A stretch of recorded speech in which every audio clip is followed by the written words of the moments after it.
Academy of Islamic Propagation. Acadip. For instance, àwa Mùsùlùmí tán bá bi wá lérè pé kí ni mode of worship wa, mo wá quote kẹ́nìkan wá bá mi ṣe ìmáàmù ń bí ẹ máa wo tẹ́ ẹ bá lọ ní ìwé kan tán pè ní the book of Joshua chapter 5 ní verse 14 ẹ má wulẹ̀ ká torí òkè lè ká. Joshua ṣe yára. Bíbélì ní Joshua yára. Ó sì dojúbolẹ̀. Ó dojúbolẹ̀. Ó sì sin Ọlọ́run. Ẹ bá ń gbé títóbi fọ́lọ́run.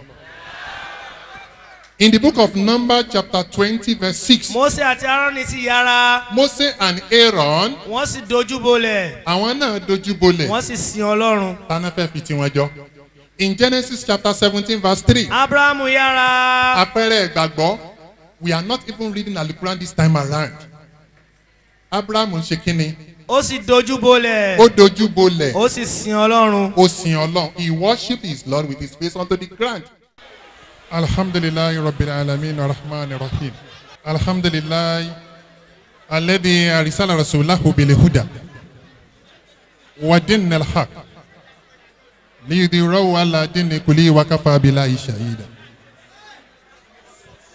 Ashhadu an la ilaha illallah wahdahu la sharika lah wa ashhadu anna Muhammadan abduhu wa rasuluhu.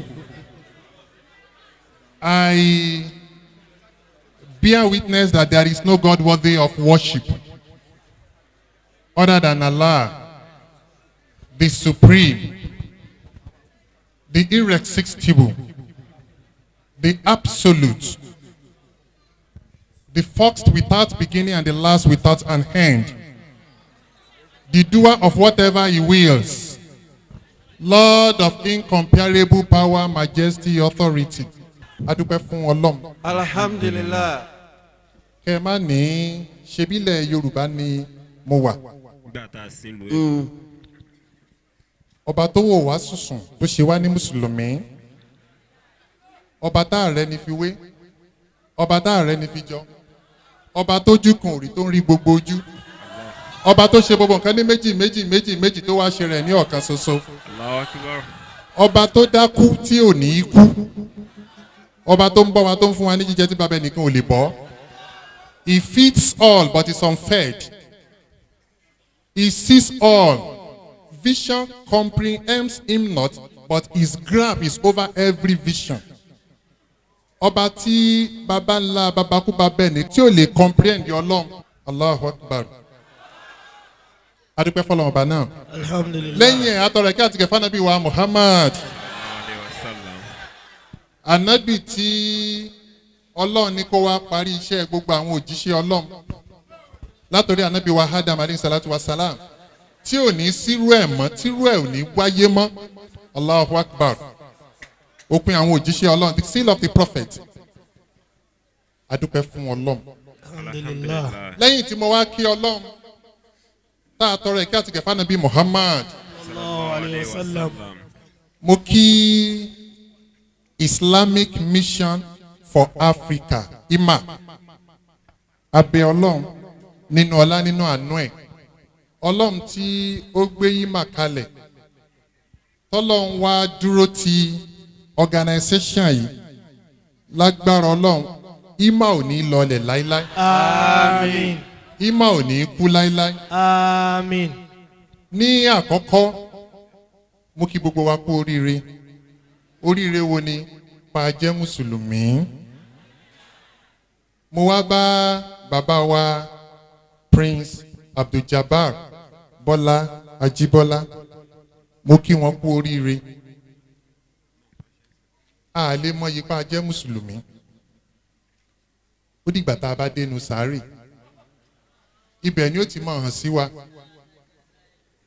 Bàbá, mo kí yín o. Mo kí n kú oríire. Tí Ọlọ́run kádàrá pé pẹ̀lú gbogbo ọlá tí Ọlọ́run fún yín ẹ ló sì nǹkan kan ju pé bí Islam ó ṣe dàgbàsókè lọ. Mò ń sọ fẹ́nìkan ní bí ọ̀sẹ̀ mẹ́ta sẹ́yìn nígbà tí mò ń ka profile wọn mo ní abájọ tí bàbá ìfimúra sí ẹ̀sìn Islam mo gbọ́ pé ní 1969 escape plane crash ṣùgbọ́n nínú àánú ọlọ́run out of Allah's chesed mercy ó wu ọlọ́run ló ṣàwò pé òun gbọ́dọ̀ dá yín sí abẹ́ lọ́run nínú ọlánú àánú ẹ̀ ẹ ti kọjá àárọ̀ ẹ ti kọjá ọ̀sán alẹ́ lẹ́wàá àtàárọ̀ àtọ̀sán alẹ́ tẹ̀wà yóò tún dájú méjèèjì lọ. Àmín. Ẹ bá mi ṣàmì. I will always be grateful unto you. Ọ̀rọ̀ kan tán sọ ni mo máa ń rántí tí mi kì í gbàgbé. During my trying period, nígbà tí mo sick, wọ́n wá pè mí, wọ́n fowó ránṣẹ́ sí mi. An handsome amount of money. Mo wá wò pé bàbá tó ṣe léyìí fún mi, mo ní láti wá dúpẹ́ lọ́dọ̀ bàbá yìí. Wọ́n wá ní Yusuf, jọ̀ọ́ nítorí Ọlọ́run, má dúpẹ́ lọ́wọ́ mi, wàá dúpẹ́ lọ́wọ́ Ọlọ́run tó fún mi ní agbára àti ẹ̀mí kí n lè ṣe fún ẹ. Allahu Akbar. Bàbá ẹ ní má padà sí ibú, ẹ ní má padà sí ìgbà. Ọlọ́run ní gba Islam kó lọ́wọ́ yín. Masha Allah lágbára Ọlọ́run la hawla wala quwwata illa billah. Mo wá fi bàbá wa mo fi kí gbogbo ẹ̀yin bàbá mi tẹ́ wà ní orí ìjókòó látòrí the chief imam of Ima Alhaji Abdulhamid Ọlánrewájú kọ́lọ́n kó bá mi ṣe dáadáa fún yín. Àmín. Barrister Zakaria Ajibola, Barrister Akin Ajibola, Alhaji Sulaiman Adewolu, Alhaji Salaudeen Muhyiddin, Chief Alani Ọ̀pálẹ́yẹ àti Alhaji wa AA Abdulsalam. Bẹ́ẹ̀ ni mo kí Khalifa wa Dhikrullah Balógun. Mo gbọ́ information pé màmá wa tí wọ́n jẹ́ ìyàwó àgbà fún bàbá wa Ajíbọ́lá wọ́n ṣẹ̀ jáde láyé ni. Abẹ́ Ọlọ́run nínú ọlánú àánú ẹ̀. Ibi tí wọ́n dojú kan sìn àwọn nìkan náà wà ńbẹ̀. Ọlọ́run má ṣe bá foríjì wọ́n. Èyí tí ó fún wa ní súkàn tó fún wa ní hope náà ni pé béèyàn bá ti kú gẹ́gẹ́ bí mùsùlùmí kò sí nǹkan mí àfikẹ́niyẹn wọ àlìjánà. Béèyàn ò bá ti ṣẹbọ sọ́lọ́run téèyàn bá ti lè jẹ́ mùsùlùmí tó ń tẹ̀ láṣẹ Ọlọ́run bó bá jáde kúrò láyé àdéhùn Ọlọ́run ni Ọlọ́run máa fún ẹni ẹ máa san ẹni ẹ̀san olóore náà ni pé Ọlọ́run máa admit irúfẹ́ ẹni bẹ́ẹ̀ sí àlìjánà kọ́lọ́n bá ṣe àlékún àforíjì fún màmá wa kọ́lọ́n ń gbà wọ́n ní ẹrú gbogbo wa tá a wá kú tá à ń ṣàmì náà àmẹ́ títẹ̀ tí ó yà báyìí whether we like it or not àwọn kan wà tá a jọ gba ti àná Ramadan ọdún tó lọ wọn ní opportunity kan wà níbí lẹ́nìí àwa rí inú àwa tá a gbà lẹ́nìí nínú àánú Ọlọ́run a lè má gba 2017 Allah does whatever he wills kò sí ẹni tí ó mọ Ọlọ́run kò sí bàbá ẹni tó lè mú he does whatever he desires àdúrà tá a máa gbà ní pé ìgbàkígbà tó bá máa yá àfi ká jáde pẹ̀lú pàjẹ́ mùsùlùmí la hawla wala quwwata illa billah. Before going to unfold mo fi àsìkò recognize brother wa tí wọ́n wá láti United Kingdom bẹ́ẹ̀ náà ni alhaji mi kan náà wà bí Abdulwahab Idris all the way from United States. Mo wá kí àwọn màmá mi táwọn náà túnṣe ń dé alhaja wa Riscot Arógundádé wọ́n fi orúkọ ọjọ́ màmá wa Arógundádé tí màá bí kọ́lọ́n kó bá mi ṣe dáadáa fún all the way from Lagos. Mo wá tara bẹ́ẹ̀ mo kí gbogbo àwọn tá a wà níjókòó tá a fẹ́ gbọ́rọ̀ Ọlọ́run abẹ́ Ọlọ́run ọlánú àánú ẹ̀ àdánwò tá a fi láṣẹ Islam mọ́ Ọlọ́run níjó kàn gbèsè gbogbo wa. Now straight to the point tó rán fi ń tómi létí ń sìn bí àwọn èèyàn wà nílẹ̀ tán fẹ́ béèrè ṣé ká gbà wọ́n láàyè kán béèrè nígbà tá a bá parí lecture àbí ká má gbà wọ́n láàyè. Lágbára Ọlọ́run tí Islam fi dá nìyẹn adúpẹ́ fún Ọlọ́run. Calling to unending happiness Islamic perspective Allahu Akbar ìpè sí ìdùnnú ayérayé ó yẹ ká kọ́ bí wá léèrè náà what is the purpose of our creation kí la wá ilé ayé wá ṣe Allahu Akbar whether we like it or not afẹ́ o akọ gbogbo wa ẹ̀ máa parí ńjọ́ kan látijọ́ tí Ọlọ́run bá àlékè ọlá ti dá wa ló ti fún ẹnìkọ̀ọ̀kan ní expiry date. We are going to expire one day. Our shadow will surely fail. But the big question is, where are we heading to? Níbo là ń lọ? Ikú yẹn kọ́ ni problem.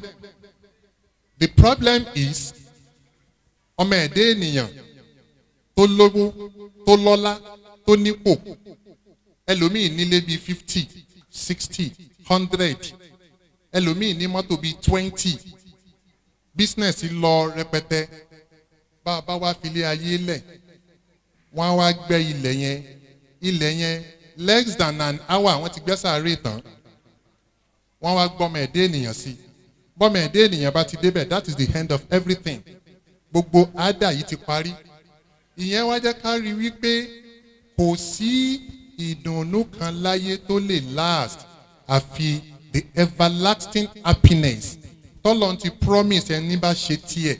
So the big question is, what are we going to do to achieve this everlasting life?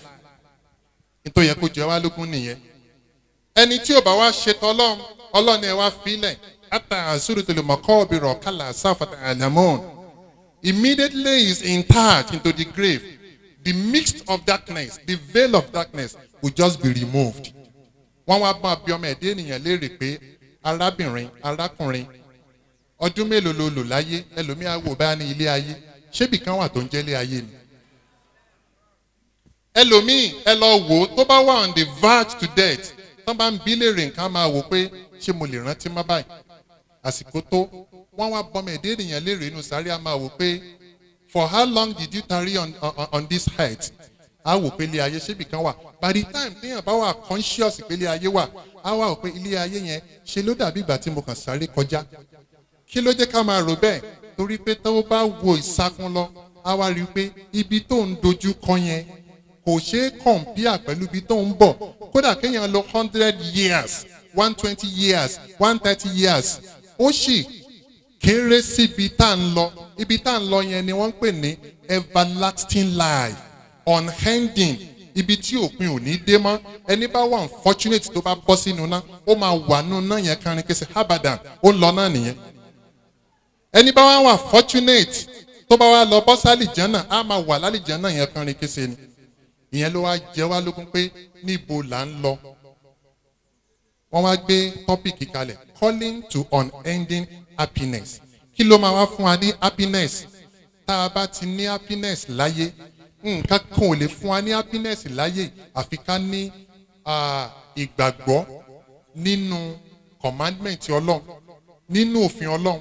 nínú nǹkan tí ọlọ́run bá àlékè ọlá bá ní ká ṣe bàbá wa ti wá wò pé yes ntọ́lọ́ ní ká ṣe ni mò ń ṣe yìí ẹ̀sìn tọ́lọ́ ní ká ṣe ni mò ń ṣe yìí ọkàn wọn ó balẹ̀ á wà wọ́n pé now bàbá wa kú àlìjánà là ń lọ ṣùgbọ́n tí ò bá ti sírú bẹ́ẹ̀ tá a bá ti nígbàgbọ́ bẹ́ẹ̀ ogun ni o now problem tó wá ṣẹlẹ̀ ń sìn ni pé anábì wa Adam aleyhi salatu wa salam nígbà tó lọ ń dá Adam ọlọ́run á pe àwọn màláìkà ọlọ́run ní ẹ̀yin màláìkà nígbà tí mo fẹ́ dá Adam nínú stratul sod ọlọ́run ní mo pè yín ẹni kí n má dá nítorí pé ẹ gbàgbọ́ pé he will be spreading mischief facade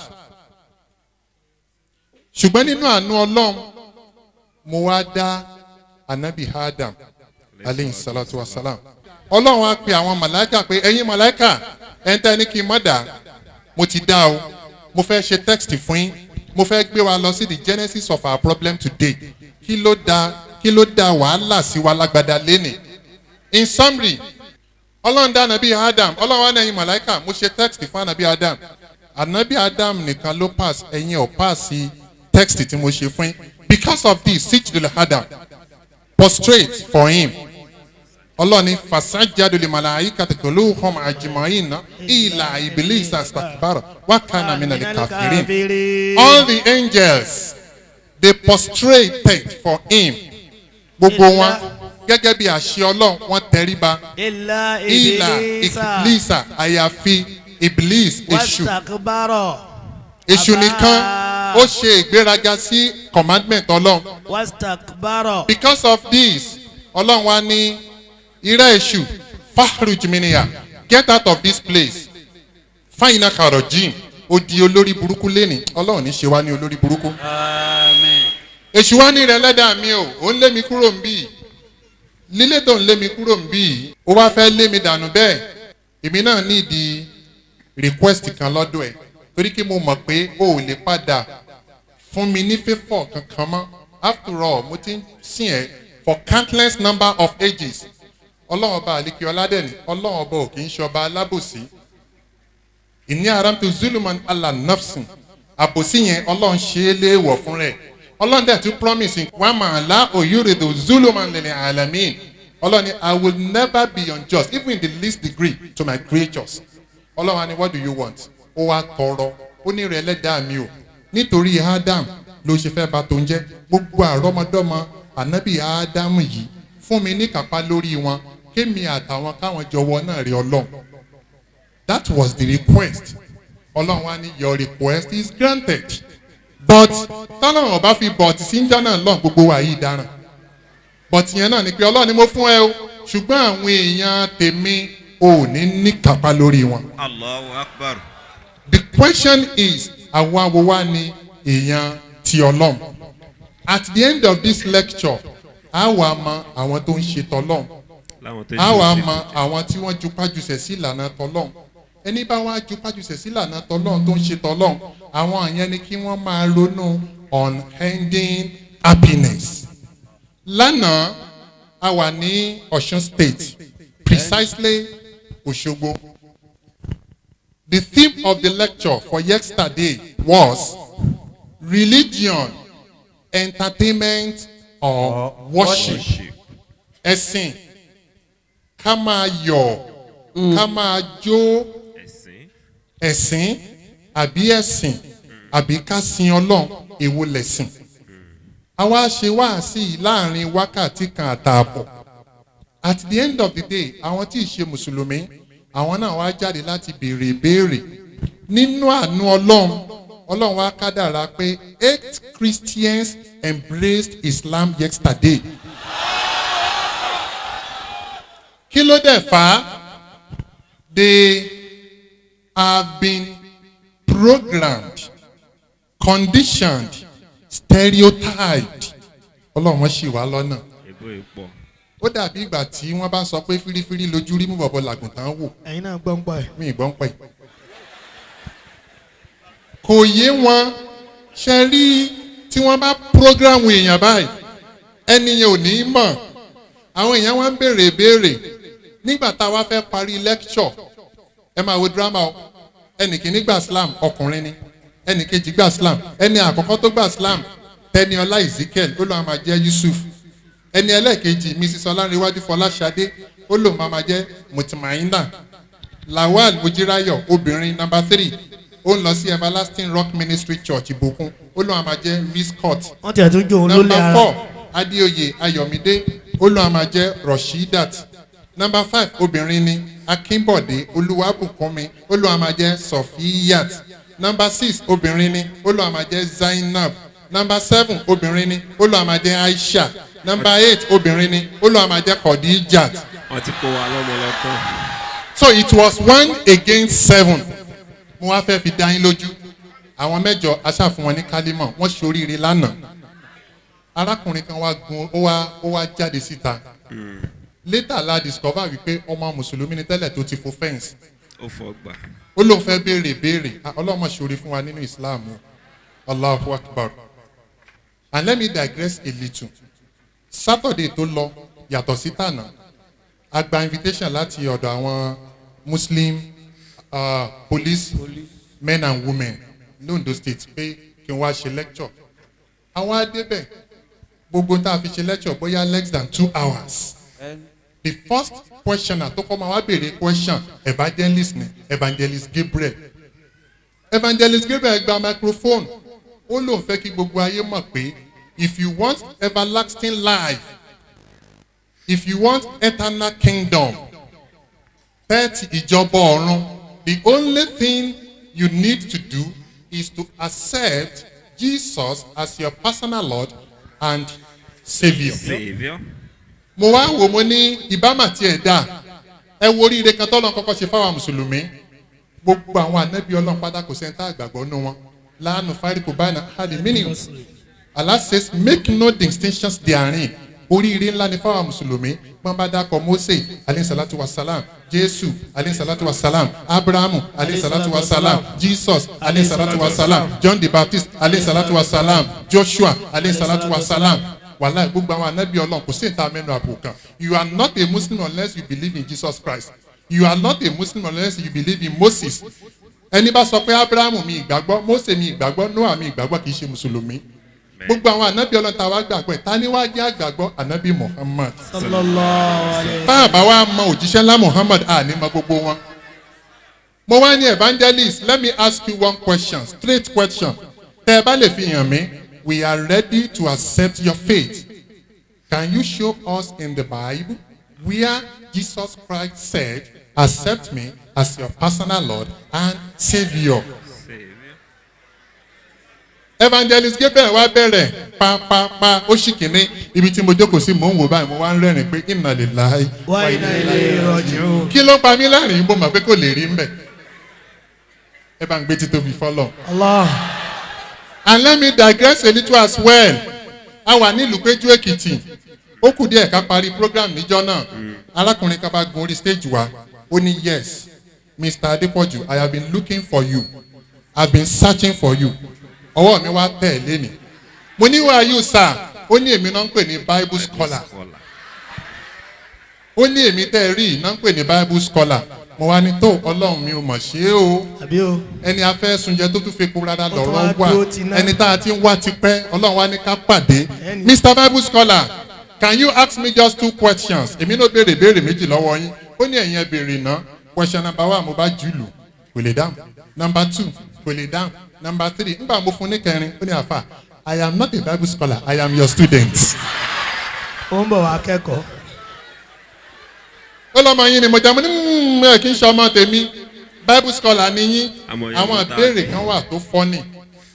Lánàá yẹn mo béèrè lọ́wọ́ màmá kan mo ní màmá yẹn ó kàn ṣàgbọ̀ program náà wá mo wá níyà mo fẹ́ bí lè rí question ìyá gẹ́gẹ́ ló kọ́kọ́ béèrè ó ní kí ló dé tá a gbà pé Jésù ni Ọlọ́run mo ní ẹ gbà mí àwa mùsùlùmí Ọlọ́run ní kó bá wa o a ní pọmọ ẹ̀dẹ́ ènìyàn lọ́lọ́run o mo ní mọ̀mọ́ Jésù ò kì í ṣe Ọlọ́run òjíṣẹ́ Ọlọ́run ni ó ní òkè mo ní tí n bá wá fi hàn yín nínú Bíbélì pé Jésù ò kì í ṣe Ọlọ́run are you going to believe ó ní kí n fi hàn mo wá wò there are so many places in the Bible. Ìyà nípẹ̀kun ní èyí. Ọ̀kan lélẹ́yìí o the book of John chapter 17 verse 3.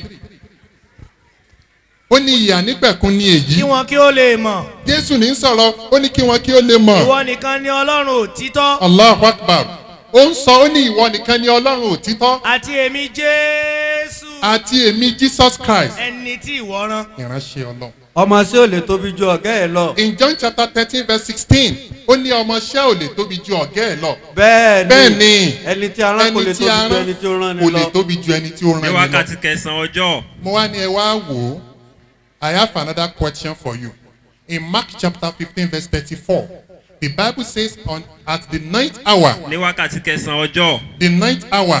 ní wákàtí kẹsàn-án ọjọ́. Ní wákàtí kẹsàn-án ọjọ́. ó ní Jésù kígbe lóhùn rárá pé. Jesus cried with a loud voice. Eloi Eloi lama sabachthani. Meaning, my èyí tí God. ń ṣètumọ̀ wípé. Ìtumọ̀ rẹ̀ ni wípé. Ọlọ́run mi. Ọlọ́run mi o. Ọlọ́run mi. Ọlọ́run mi o. èyí ṣe tí ìwọ fi kọ̀ mí sílẹ̀. If Jesus Christ were God, which Ọba God was tèmi he jẹ́. calling upon? Ní wákàtí kẹsàn-án ọjọ́. If Jesus Christ were God, which God was he calling to? At the end of the day, màmá yìí ni mo ti gbàgbọ́ yín tẹ́ ń sọ, ẹ fi kálímọ̀ sí mi lẹ́nu mo di Mùsùlùmí. Mo wá establish fún evangelist Israel wípé n tó lè fún wa ní happiness láyé ni ká ṣe Islam. Ẹ̀rí wa pọ̀, àwa ń kẹ́rì jáde, àwa ń kẹ́rì jáde. At the end of the day, a Christian brother now came upon the stage as well. Ó wá ní àfà ẹ fún mi ní microphone, mo bá gbé microphone. Ó ní ìbéèrè tí mo fẹ́ béèrè ni o. Ó wá wojú evangelist Christian who happened to be a Christian as well. Ó ní kí ló dé tó fi jákè Bíbélì wa ń takora wa náà. Evangelist ẹni no what do you mean Bible takora wọn. Mo ní ẹ jókòó. Ẹni ẹlẹ́ẹ̀kejì náà bọ́ síbẹ̀. At the end of the day, àwọn mẹ́ta ní Àkúrẹ́ wọ́n láwọn darapọ̀ mọ́ Islam. Bí mo ṣe wá dé ń sìn, wọ́n wá fi tó mi létí, wọ́n ní kan náà àwọn sísítà àwọn àtàjẹ́ Christian kan wà ń bì. wọ́n láwọn ò ní béèrè àwọn ṣetán láti di mùsùlùmí. Allah. We are coming to that. Now, kí la ṣe tá a fi rí ìdùnnú ayérayé? Ọlọ́run ọba àlékè ọlá ò fi wálẹ̀, ó fún wa ní Al-Qur'an, Al-Furqan, the books that need no revision. Ọlọ́run ní ọwọ́ bàjẹ́ òní wa Al-Qur'an, Al-Furqan. Gbogbo ìwé tí ò bá ti ní revision láyé kò ní edition. Ẹ̀yin rí ìwé kan tí wọ́n kọ láyé rí tí ò ní edition. Kò possible. Al-Qur'an, òyìnbó kan wá wò sùnsùn William Moore. Ó ní, I have never seen a book that has so much remained in its pure pristine purity, untampered with, unrevised, unedited, other than Al-Qur'an. Ẹni tó sọ̀rọ̀ yìí ò kí ń ṣe Mùsùlùmí. Bẹ́ẹ̀ni, 114 chapters of Al-Qur'an tá ń lò ní Abẹ́òkúta ń bì, wàláì kò yàtọ̀ sí tèkó. Èyí tá ń lò l'Ógùn state ò yàtọ̀ sí ti Lagos state. Ti Lagos state ò yàtọ̀ sí tọ̀ṣun yàtọ̀ sí tọ̀yọ́. Ti Nàìjíríà ò ní yàtọ̀ sí t'Amẹ́ríkà. Amẹ́ríkà ò ní yàtọ̀ sí Australia. Al-Qur'an al-Arabiya. If the mankind and the jinn Allah says, if the whole mankind and jinn or jinn kind were together were to produce together the like of this Quran, to produce the like of this they Quran, could not produce the like thereof. Allah says it will never be possible. Ẹ bá ń gbé títún before long. Kí gbogbo ọmọ ẹ̀dẹ́ ènìyàn kóra wọn jọ káláwọn fẹ́ produce ìwé tó máa dàbí Al-Qur'an. Ọlọ́run ní yẹ̀yẹ̀yẹ̀yẹ̀ kò possible ẹ̀ lè rí ṣe. And that is why Quran lénìí àwọn ọ̀jọ̀gbọ́n wọn wo Al-Qur'an wọ́n dẹ̀ ń give comment pé ìwé ní tanzilu min rabbil alamin. Ẹ̀yin bàbá mi ẹ̀yin ìyá mi àmọ̀ kú oríire àmọ̀ ṣe oríire. Ní bíi ọdún méjì àbọ̀ sẹ́yìn mo ní àǹfààní láti ṣe debate nílùú kan tó ń pè ní Netherlands. Wọ́n wá pè mí pẹ̀lú àwọn pastor bíi mẹ́rin láti wá discuss pé where lies the path to salvation. By the time tá a parí program wọ́n wá bá mi wọ́n wá ní àfà ṣé ìlú ilẹ̀ máa gbé lọ ni mo ní kí ló dé wọ́n ní so that a lè jọ máa discuss mo ní èmi tí wọ́n ti ń retí Nàìjíríà láti bí ọjọ́ mélòó kan kí ló fà á táwọn bá fẹ́ mú quotation kan wá wọ́n á ṣẹ̀ wá sí bíbélì báyìí wọ́n á máa wá ṣe báyìí pé màá wá béèrè pé níbo ni tẹ́ ń wá kí ni tẹ́ ẹ fẹ́ sọ ẹ jẹ́ kí n mọ̀ afẹ́ kò tibì kan tí Jésù sọ pé kí ni kan okay go to the book of Philippians chapter 2 verse 6 níbo lẹ́yìn fẹ́ wá ibì kan tí Jésù ti sọ pé ó lọ okay go to the book of Matthew chapter 12 verse 36 ó wá yà wọ́n lẹ́nu kí ló jẹ́ ó yà wọ́n lẹ́nu Ọlọ́run ní kí àwa mùsùlùmí ká gbọ́ àgbọ́yé titi wọn àwọn ò wá gbọ́ àgbọ́yé ti tàwa in ló wá ń dá wàhálà alẹ́ and that is why today tẹ́ ẹ bá rí gbogbo allegation tán fi ń kan Islam torí pé Ọlọ́run ló gbé Islam kalẹ̀ and whether we like it or not wà lẹ́dí àdìsálà rasulahu òbèlè húdà wà dé nàrà hàk lìdí ìrọ̀wọ̀ àlà dínní kò lè wà káfà àbílà ìṣàyè. òun ni ẹni tó rán òjíṣẹ́ rẹ̀. Ọlọ́run ni èmi ni mo gbé Muhammadu kalẹ̀ pẹ̀lú ọ̀nà bìlì húdà àti ẹ̀sìn wà òdodo dé nàrà hàk lìdí ìrọ̀wọ̀ àlà dínní kò lè àṣẹ Ọlọ́run àdéhùn Ọlọ́run ni bọ́lọ́n bá sọ̀rọ̀ tọ́lọ́n bá ti wí nǹkan it must surely come to pass. ẹ gbọ́ mi yé tọ́lọ́n bá ti sọ̀rọ̀ dandan ni fọ́ọ̀tì yẹn it must surely come to pass. Ọlọ́run ní Islam is coming to prevail whether we like it or not. It is a must. Ẹnìkan ní àmì wọ́n ní wàláì kò nídìí àmì. Ìtòkàn nídìí àtẹ̀mí àtẹ̀yìn káwa náà kàn gba reward. Akún Islam lọ́wọ́ yóò lékè. Àkún lọ́wọ́ yóò lékè. Gbogbo ohun tó wá wù ká ṣe pátá lójú ọ̀nà Ọlọ́run àfi ń wà ọ̀nà Ọlọ́run lórí ara wa ni. Honestly speaking, Ọlọ́run kàn máa wò wá. So tó bá ń pè Ọlọ́run kan ló bá ní ẹ̀sìn ẹ̀ Islam ó ti wó. Islam is the religion of peace. Wàhálà ẹ̀sìn àlàáfíà ni. That is why tó fi jẹ́ pé Islam does not support terrorism. Islam does not support killings. À ń ṣe wáàsí ní ọgbà Mr. Michael jáde ó ní mo fẹ́ béèrè ìbéèrè. Mo ti rò pé he was going to ask a reasonable question. Ó ní why is it that the Boko Haram the Muslims are killing people? Mo ní má sọ pé Mùsùlùmí ń pààyàn. Tó o bá wá gbà pé Mùsùlùmí tó bá gbà pé Mùsùlùmí ni wọ́n. Now ẹni bá ti béèrè àwọn ìbéèrè a foolish question at times needs foolish response. dá aṣiwèrè lóhùn. Bíbélì ní dá aṣiwèrè lóhùn. kí o má bàa rò pé òun gbọ́n lójú ara òun. Good. Nínú ìwé òwe mo wá ní Mr. Michael ẹ̀yin ò béèrè you are attacking Islam. Intention náà ni pé why is it that Islam is 75% killings? Ẹ mọ ibi tí mo ti yọ lu Mr. Michael. Mo ní Mr. Michael. Àwọn tí ń pààyàn káàkiri yẹn even though Allah says ẹni bá gba ẹ̀mí kan bàkà ánàmàkọ̀tàlà náà ṣàjẹ̀mí Nígbà yẹn. tó pa gbogbo It shall ẹ̀mí ni. be as if you are killed the whole mankind. Ṣùgbọ́n gbà tẹ́ ẹ wá fi allegation yẹn kàn wá ẹ sì fẹ́ mọ̀ ó dáa gbogbo ohun tí Boko Haram ń ṣe yẹn pátá inú Bíbélì ni wọ́n ti rí. Ó ní are you sure? Mo ní yes. Ó ní can we see it? Mo ní yà.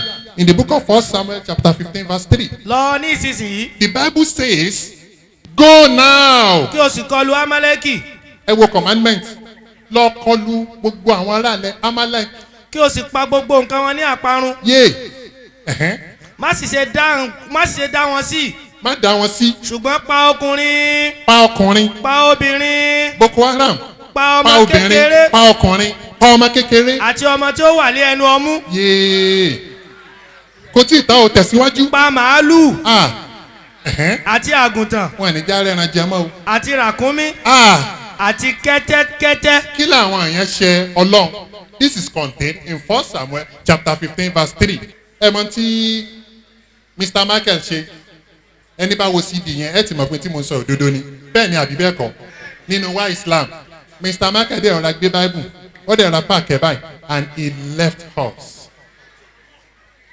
Ìyẹn náà ń pè ní permanent state of shut up. Jésù pé. Mi lọ fọ́dà Islam is the only way to salvation. Ìyẹn ló máa fún wa ní happiness ayérayé ká ṣe Islam. A wá rí wípé gẹ́gẹ́ bí àwọn bàbá wa ti fi kọ́ wa all the prophets of Allah all the prophets of Islam gbogbo wọn ní kọ̀ọ̀kan wà láì Islam náà mú wa. Gbogbo àwọn ànábì Ọlọ́run yìí kò sí ẹni ṣe nǹkan kan ní àyàfi pé Islam ni wọ́n mú wa. Ó ṣe àlàyé fún yín. Mo dẹ̀ ní ẹ̀rí tó pọ̀ ẹ̀rí yẹn pọ̀ ó tún sẹ́lẹ̀ńkẹ́jọ́. Anybody can challenge me on that. I am going to tell you that Prophet Isa alayhi salatu wa salam, Jesus Christ was much more a Muslim. Like Moses, like John the Baptist, gbogbo wọn. Nígbà tá a wá fẹ́ parí lecture lánàá, ẹ máa wo ṣe Ọlọ́run. Arákùnrin kan wá jáde, arákùnrin yẹn ni mò ń sọ wípé the man has been stereotyped, conditioned and programmed. Ó ní ẹ̀rí táwọn ní sin ni wípé Jesus Christ, even though he did not bring any religion, he did not preach any religion, but ó sọ fún wa pé if you want to worship God, you have to worship God in spirit. Mo wá ní okay, can I ask you just one? Not a question, àbọ̀ béèrè. Half question. Ó ní bẹ́ẹ̀ ni. Mo ní you said Jesus Christ taught us that if we want to worship God, we have to worship God in spirit. My dear brother, can you demonstrate for us how to worship God in spirit? For instance, àwa Mùsùlùmí tán bá bi wá lérè pé kí ni mode of worship wa, mo wá quote kẹ́nìkan wá bá mi ṣe ìmáàmù ń bí ẹ máa wo tẹ́ ẹ bá lọ ní òwe kan tán pè ní the book of Joshua chapter 5 ní verse 14 ẹ má wulẹ̀ ká torí òkè lè ká.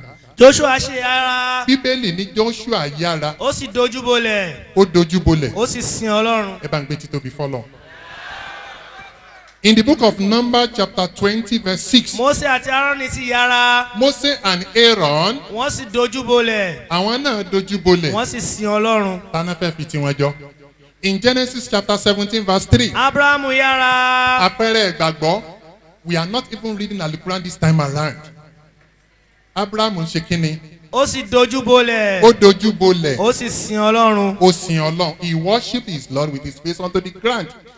Jésù sì lọ sí iwájú díẹ̀. In Matthew 26 verse 39. Ó sì dojúbolẹ̀. Ó sì ń gbàdúrà. Ó dojúbolẹ̀. Wípé ọjọ́ tí bàbá lọ mi. kò sí time tí Jésù bá lè ṣe lé ìbéèrè tá a béèrè ní ẹni tí wọ́n gbà pé Ọlọ́run ni tí òun náà wá ń forí balẹ̀ fún Ọlọ́run Ọlọ́run má ṣì wá lọ́nà o. Àmín.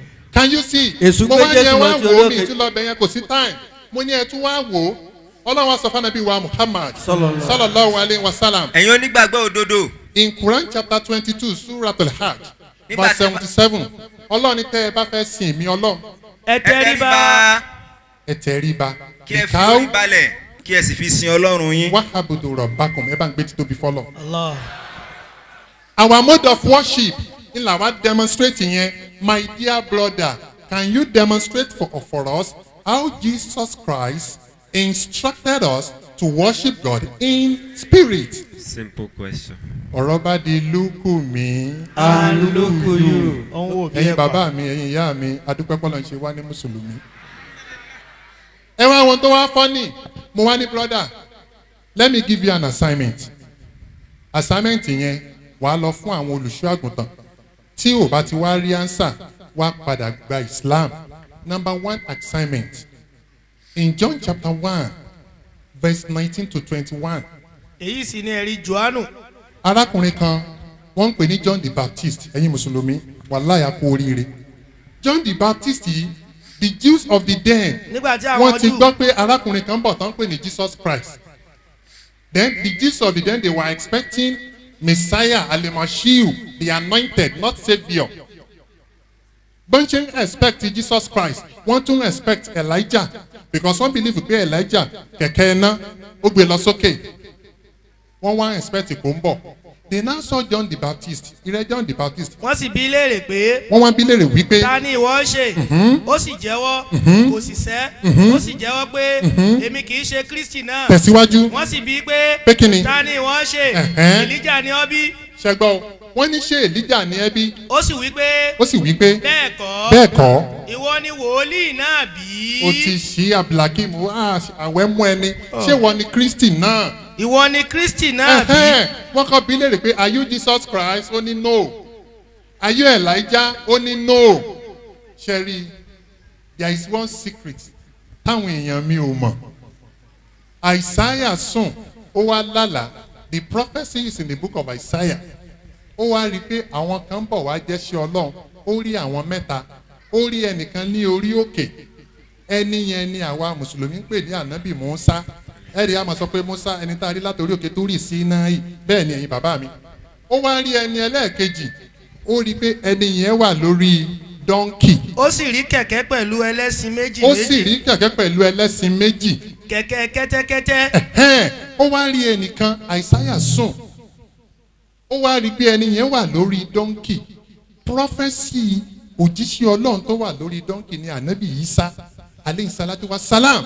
Because the Bible made us to believe in Matthew chapter 21 that Jesus rode a donkey. Jésù gun kẹ́tẹ́kẹ́tẹ́. Ìyẹn ló fi ṣe triumphant entry into Jerusalem. Now, ó wá rí ẹni ẹlẹ́ẹ̀kẹta. Kí ni ìyẹn gun? kẹ̀kẹ́ ìbákasí. Ìyẹn gun ìbákasí. Ẹ̀yin bàbá mi lẹ̀ Yorùbá. Ìbákasí náà ń pè ní ràkúnmí. Now, ta ló wá gun ràkúnmí? That was Prophet Muhammad. Which means the Jews of the day, they were expecting Jesus Christ, they were expecting Elijah, and they were expecting Prophet Muhammad. And that was why ìdí nìyẹn tán ṣé wá ń béèrè wípé ṣé ìwọ ni Kristi náà ó lé mi kọ́, ṣé ìwọ ni Elijah ó lé mi kọ́. Ìwọ ni wòlíì náà bí. Mo wá ní brother assignment ni ask your pastor ta ni wòlíì náà. bí ìwọ bá ṣe Kristi náà. ta ni wòlíì náà. sọ fún wa. now mi fẹ́ lọ síbẹ̀ yẹn Islam òun ló máa fún wa ní happiness. Another reason ni gbogbo òpó márààrún pátá táwa mùsùlùmí gbé lọ́wọ́ bẹ́ẹ̀ náà ló wà nínú scriptures. Bẹ́ẹ̀ ni gbogbo àwọn ànábì Ọlọ́run tí wọ́n uphold ẹ̀ látòrí ká fi orí balẹ̀ fún Ọlọ́run. Mo ka bí ọjọ́ tí mo kọ́kọ́ dénú Quran tí Ọlọ́run bá lékè ọlá ń sọ̀rọ̀ kan pé on the day of accountability ànábì wa Muhammad sallallahu alayhi wa sallam ànábì ni tèmi tí Ọlọ́run bá lékè ọlá kéèsì tí Ọlọ́run kọ́kọ́ máa yanjú láyé ni ọ̀rọ̀ ọ̀run wà. Bí èèyàn ò bá ti kírun wàhálà ní o. Wọ́n ní ẹni tá a bá kọ́kọ́ wo ẹrù ẹ̀ báyìí tá a bá ìrun bẹ́ẹ̀ a ní probe ẹ̀ fọ́dà a kàn ní máa lọ náà ni. Ìrun yẹn number 1. Ànábì wa ní Ọlọ́run ọba àlékeọlá on the day of accountability Allah is going to personify hell. Ọlọ́run máa bi iná léèrè masala kọkún fi sakora ẹ̀yin ọmọ náà náà kí ló gbé wọnú náà sakora lẹ́nì why are you here wọ́n mọ̀ ní lamina kúmínà lùmísọ̀lì torí pé àsínú àwọn tí ń kírun ni. torí pé àsínú àwọn tí ń kírun ni. So which means ẹni bá ti wà tí ò jọ́sìn fọlọ́n tí ò forí balẹ̀ fún ọlọ́run tí ò kírun ẹni yẹn is just tantamount to an unbeliever. Allah akbar. Abẹ́lẹ́ ọ̀nà lánàá àná ẹ̀kọ́ lọ́mọ́sá ṣe ìrun ní ìrọ̀rùn fún ẹnì kọ̀ọ̀kan wa. Amen. So it behoves on every one of us láti tẹ̀lé àṣẹ tọlọ́run láti tẹ̀lé òfin tọlọ́run. That is why we are Muslims. Muslims are those that submit to the will of God. Jésù wípé.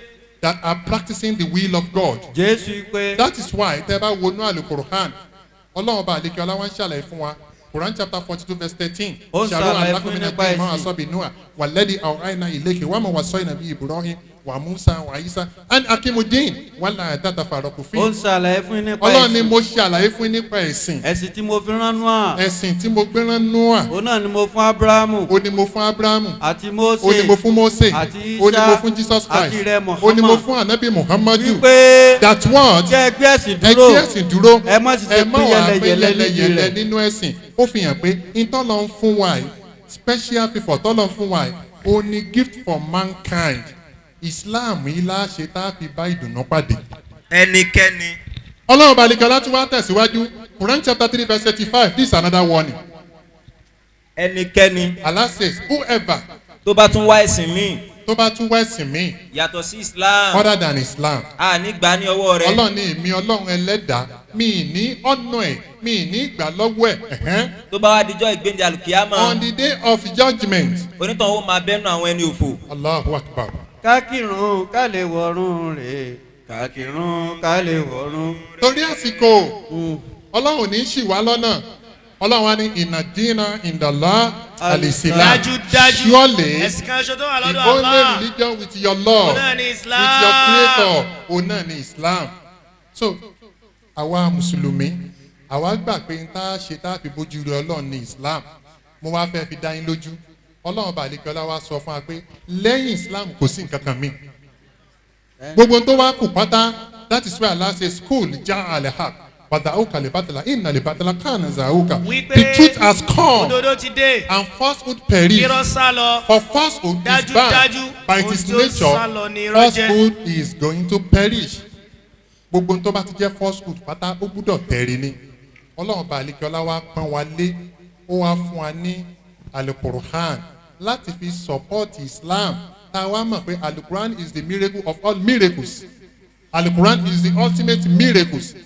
Mo wá establish lánàá fún àwọn tí wọ́n gba Islam wípé ní wíwá tá a wá sí Òṣogbo lánàá o nígbà tá à ń bọ̀ a ní àǹfààní láti gbé ju 65 different versions of the Bible. Bẹ́ẹ̀ni.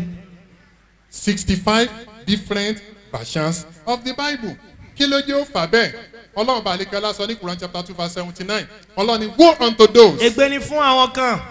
Ègbé ni fún àwọn kan. Tí wọ́n fi ọwọ́ ara wọn kọ̀wé. Tí wọ́n fi ọwọ́ ara wọn kọ̀wé. Tí wọ́n sì wí pé. Tí wọ́n sì wí pé. Láti ọ̀dọ̀ Allah ló ti wá. Láti ọ̀dọ̀ èmi Ọlọ́run ló ti wá. Láti lè ta lówó pọ́ọ́kú. Can you see? Ọlọ́run ti parí ọ̀rọ̀. There is no book on earth today that is synonymous with Al-Qur'an. Kí náà ń pè ní synonymy tó bá jọra wọn? Ẹ wo àwọn ọmọ ọ̀tá. Àwọn ọmọ ọ̀tá ní àwọn èdè tó pọ̀. Àwọn èdè yẹn tán bá dẹ̀ ń sọ báyìí kó máa jọra wọn mọ̀ pé nǹkan kan náà ni. Olóyìnbó náà ní tí n bá sọ pé I want to move ó túmọ̀ sí I want to proceed bẹ́ẹ̀ ni àbí bẹ́ẹ̀ kọ́ I want to go I want to advance bó ṣe wà náà ló wà lédè àwọn ọmọ àtá lè wo bẹ́ẹ̀ lé ní ọ̀rẹ́ ọmọ fẹ́ ṣí ọmọ àtá lè wo ó lè tán tí ò bá sọ kí mo fẹ́ ṣí ó lè ní ọmọ fẹ́ gbé rọ́ ó mọ àbí òmu ọmọ fẹ́ kánlẹ̀. Awo lọ. Mo fẹ́ párò. Ọmọ fẹ́ párò lọ. Awo lọ. Awo ọ̀lọ́. Synonyms nìyẹn. Ọlọ́run wa ni ẹ wo Al-Qur'ani o. There is no book on earth today that is synonymous with Al-Qur'an. Afala yatadabbaruna al-Qur'an. Má lọ bẹ̀yìn Abdulhakeem kò sí time. Okay. Òun ni mo ṣe máa ń mú àwàdà kan wá pé ẹ wo gbogbo àwọn súrà tó wà ní Al-Qur'an. Ká wo súrà tó kéré jù. Ẹ wo iná àtẹ́ná bàbá ń kà bó ṣe ń parí. Ká wo gbogbo ẹ̀. Iná àtẹ́ná kálíkà ọ̀sárọ̀. Kí ló parí ẹ̀? Rọ̀. Fàdálì lè rọ̀ bí ká wá ní arọ̀. Kí ló parí ẹ̀? Rọ̀. Iná ṣáàní yáká wà lè àbútarọ̀. bí àbárò bó bá lòun máa dẹ̀ ẹ́ máa gbọ́ kúlú wà láàwù ahadẹ̀ ó dé àbí ọ̀dẹ̀ ó dẹ̀ aláàwù sọmọdẹ̀ ó dé àbí ọ̀dẹ̀ ó dẹ̀ làmúyálì wà làmúyú ládẹ̀ ó dé àbí ọ̀dẹ̀ ó dẹ̀ wà làmúyákùn láhù kúfù wà ní ahadẹ̀.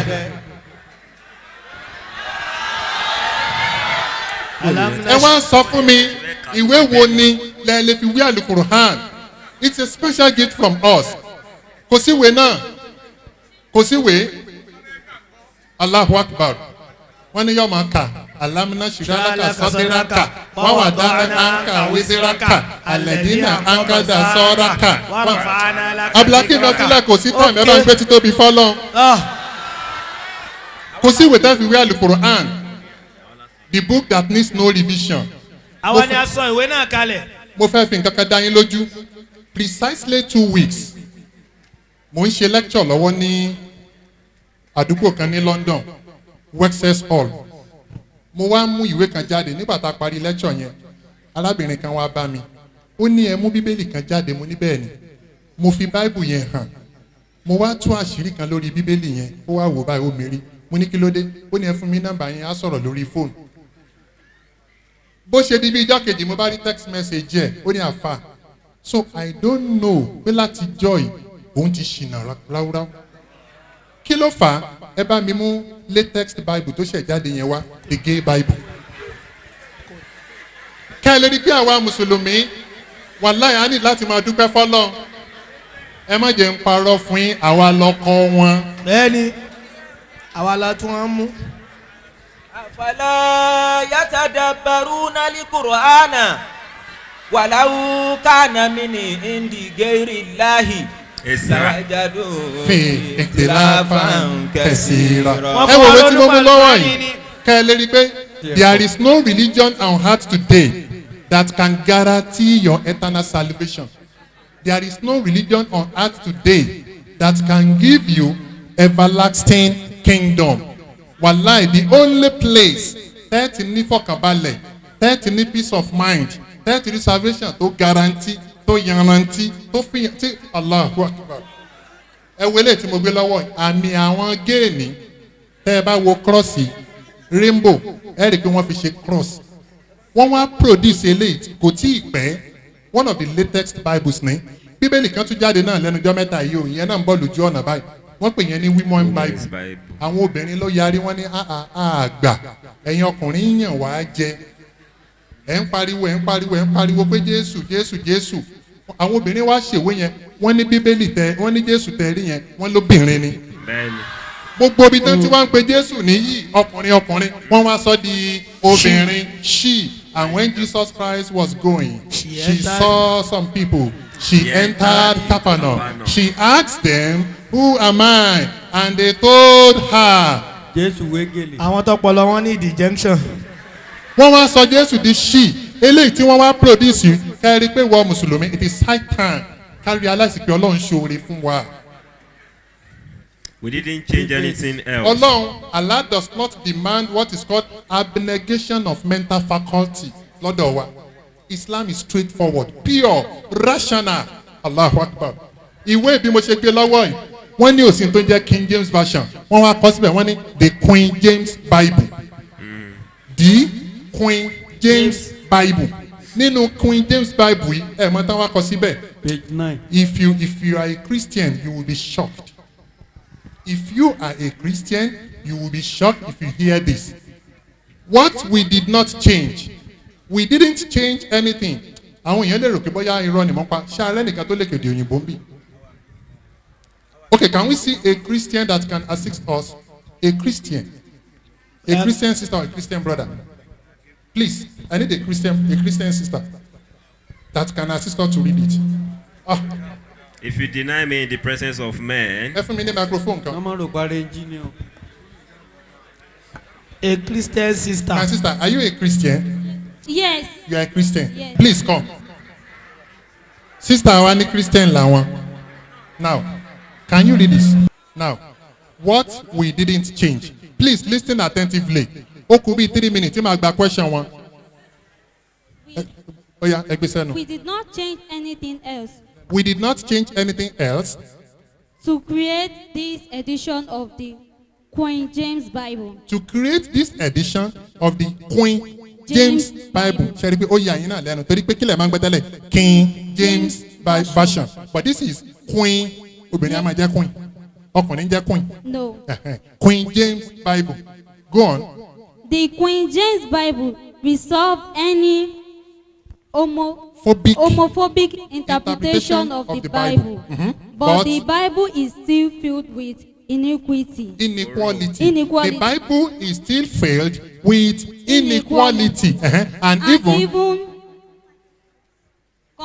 contradiction. Atakbir. Allah. The Bible is filled with inequality and even contradiction.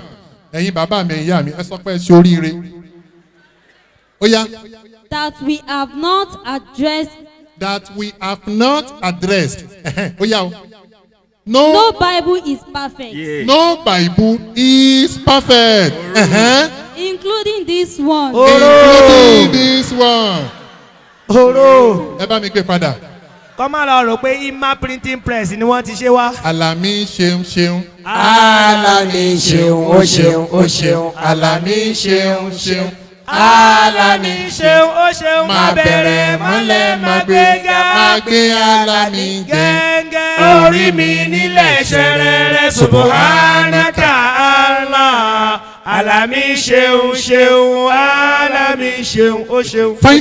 Finally ẹ wá wò ó. Nínú àwọn versions tó wà níbí ẹ kàn bá mi tò síbì kẹ́ ẹ fi rí pé àwa mùsùlùmí ọlọ́run bá àlékè ọlá ṣe tó dáa fún wa tó pọ̀ oore lọ́lọ́run fún wa ẹ wá jáde islam ká má ṣe islam àwàdà ẹ má yẹ ká ṣe islam àwàdà ẹ wélé tí mo gbé lọ́wọ́ this is the international version of the Bible wọ́n ní it is not the Bible it is only a Bible this is people's Bible. It is not the Bible. It is only a Bible. Ó pọ̀ o, àsìkò ní gbà mí, ó di méjì, ó di mẹ́ta, ó di mẹ́rin, ó di márùn, ó di mẹ́fà, ó di méje, ó di mẹ́jọ, ó di mẹ́sàn-án, mẹ́wàá, mọ́kànlá, méjìlá, mẹ́rìnlá, mẹ́ẹ̀ẹ́dógún, mẹ́rìndínlógún, ó pọ̀ 1 2 3 dé 65 ní ó tó. Ẹni fẹ́ béèrè question. Àpọ́nlé tá a lè fẹ́ tó bá fẹ́ béèrè ìbéèrè ní ká dákẹ́. Now, brother mi, what is the name? Oh, my name is Obanoye Kazim. Ṣé Muslim ni àbí Christian? Let me start with this. Ẹ má bínú, brother mi, please, I'm sorry. It is because we are almost done. Okay. And we have so many Christians here that want to ask questions. That's why we don't want to entertain questions from the Muslims. Okay. Are you a Muslim? I converted. You converted to Christianity? Sure. Oh, you were once a Muslim? Sure. Before you converted to Christianity? Or you were once a Christian? I was once a Muslim before conversion. Oh. Okay. Oh, my shion. Okay, what's your question? I need some clarification. Okay, my brother needs some clarification on some things before I went to school. Okay. Before I went to school, I was a Muslim. When I got to school, based on research and findings, that I was looking for something. I found some things. Okay.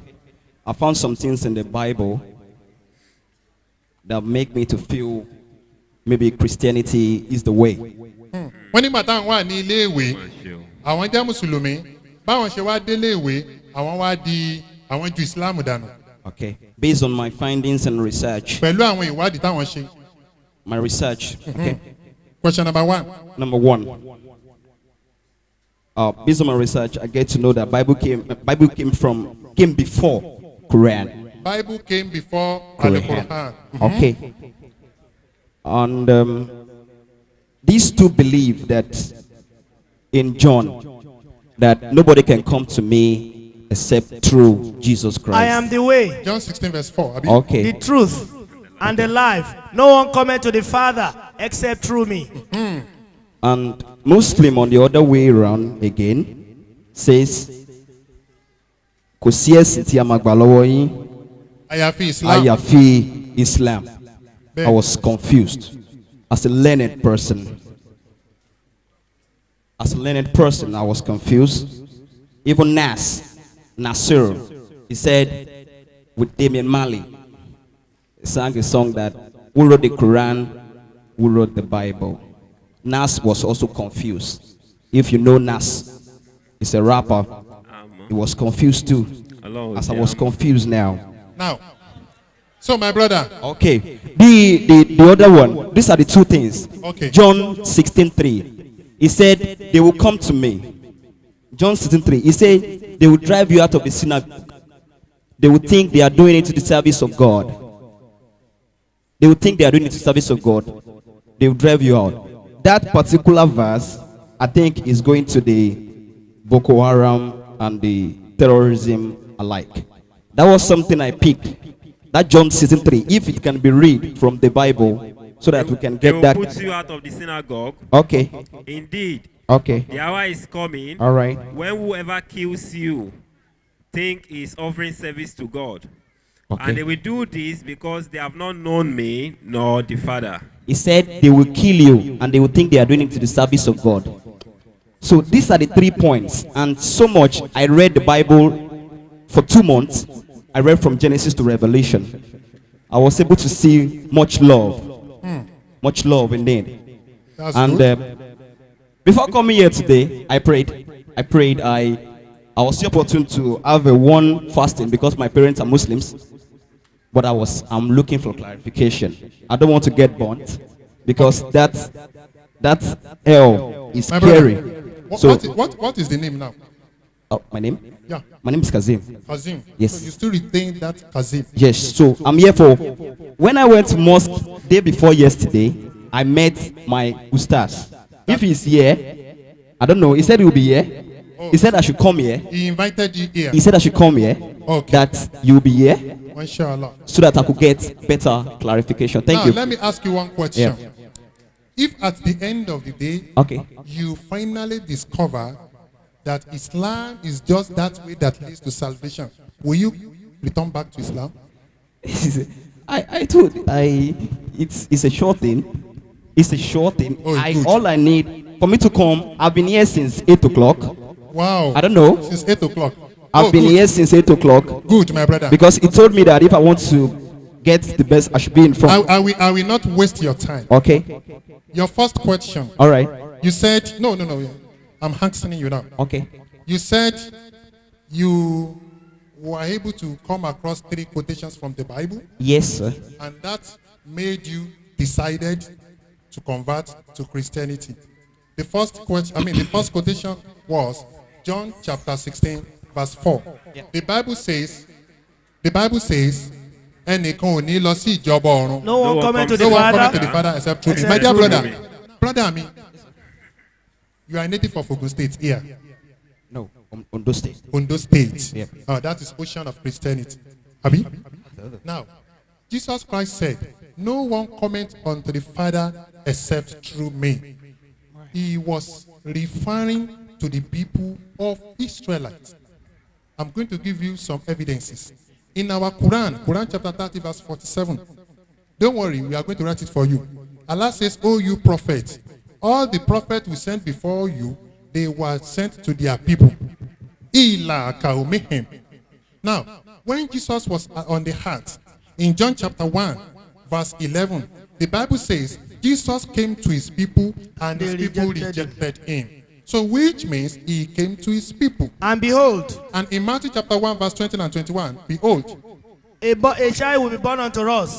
A child will be born unto us. His name will be called Jesus. He will be called Jesus Christ. And he will save his own people. He will save his own people. You are not among Jesus' people. And behold. And behold. A Canaanite woman from that region came out. Now, in Matthew chapter 15, my brother, verse 22 to 24, the Bible says a Canaanite from that region came out láti ẹkùn náà ó wá jáde wá and cried, ó wá ń pariwo, have mercy on me, ìrẹ Jésù ṣàánú mi, O Lord, son of David, ọmọ Dáfídì, my daughter is severely possessed ọmọ òun ní problem by a demon.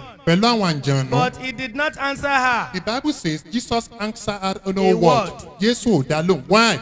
And his disciples came and begged him, Àwọn ọmọlẹ́yìn ẹ̀ wọ́n ń bẹ̀ ẹ́. saying, Wọ́n wí pé send her away, lé kúrò for she is crying after us. torí pé ó ń disturb wa. He said, Ẹgbọ́n tí Jésù sọ, And Bob Jesus lélẹ̀, said- my brother, you will be shocked to hear this. Jesus said, I I was was sent sent only, Only, only, only to the lordship of the house house of Israel. Israel. I was sent only. Mo ṣàmọ̀ pé ẹ kàwé. Only to the lordship house of Christian. Of this Israel. man's That is why we posterity. always say Nigerian Christians don't waste your time. Jesus Christ is not for you. I was sent only. This is from Jesus' mouth. Now, of another this man's quotation. posterity, From this man, prosperity, prosperity, God has brought to the people of Israel God has brought to the people of Israel a savior a savior for Called the people Jesus. of Israel called Jesus as he Christ. promised. Brother mi, ilẹ̀ Israeli nìkan la rán Jésù sí. This Unlike Jesus. Anabi wa Muhammad. Tí Ọlọ́run sọ nínú Al-Qur'an ní Suratul Anbiya tọ́lọ ní ìrẹ òjíṣẹ́ ńlá Muhammad o wàlà kọ́dí àrísàlì náà mi ń kọ́bìlì kàdúsọ̀lan Ọlọ́run ní ìrẹ ànábì o wàmà àrísàlì náà ká ìlà àmọ́tán lílẹ̀ àlàmì. Ọlọ́run ní àárán ìrẹ ànábì àfi kó o jẹ́ àánú fún gbogbo àgbáyé pátá ẹ̀ bá ń gbé títóbi fọ́lọ̀. So ìyẹn ló gbé yín kúrò ń bẹ̀. Jesus sent out. Ilẹ̀ Israeli nìkan ni wọ́n rán Jésù sí. And finally, let me give you this quotation. Nínú ìwé Matthew chapter 10 láti verse 5 to 6. These 12 Jesus sent out, Àwọn méjìlá wọ̀nyí ni Jésù rán lọ. charging them, Charging them. go no here among the Samaria, Ẹ máa gbọ́ brother mi, ó ní ẹ má lọ sí ọ̀dọ̀ àwọn Samaria. but But go to the lordship of go to the Israelites. lordship of Israelites. Man of Israel, Man of Israel, hear these words. hear this word. Jesus of Nazareth, This is Acts of Apostles chapter 2 verse 22. Jesus of Nazareth. a man attested A to man you approved by God. by God With miracle signs and mighty wonders. works and wonders. Can you see man and signs. of Israel? Ṣé ti di brother? Ṣé o ti clear and saying man of Israel? Ilé Israeli nìkan la rán Jésù sí. Ó ṣe rí nìyẹn. Ṣé wá rí ti ẹlẹ́ẹ̀kejì pé wọ́n ń para wọn, wọ́n ń para wọn, wọ́n ń para wọn yẹn? Ìpara yẹn, killings yẹn kò sí nínú Islam. Ẹ mọ̀ tí Quran sọ. Ní tí Quran bá sọ ni kẹ́yìn dìmú. Ẹ má dìmọ̀ nǹkan tí àwọn èèyàn bá ń ṣe. Tẹ́ bá rẹ́nìkan sìn tó bá mú àdá tó bá géèyàn lórí tó bá ní hallelujah tó dẹ̀ géèyàn lórí. Now, a wá béèrè pé ṣé Bíbélì ló ní kó pààyàn? My brother, please answer me. Ṣé Bíbélì ló sọ pé kó pààyàn? No.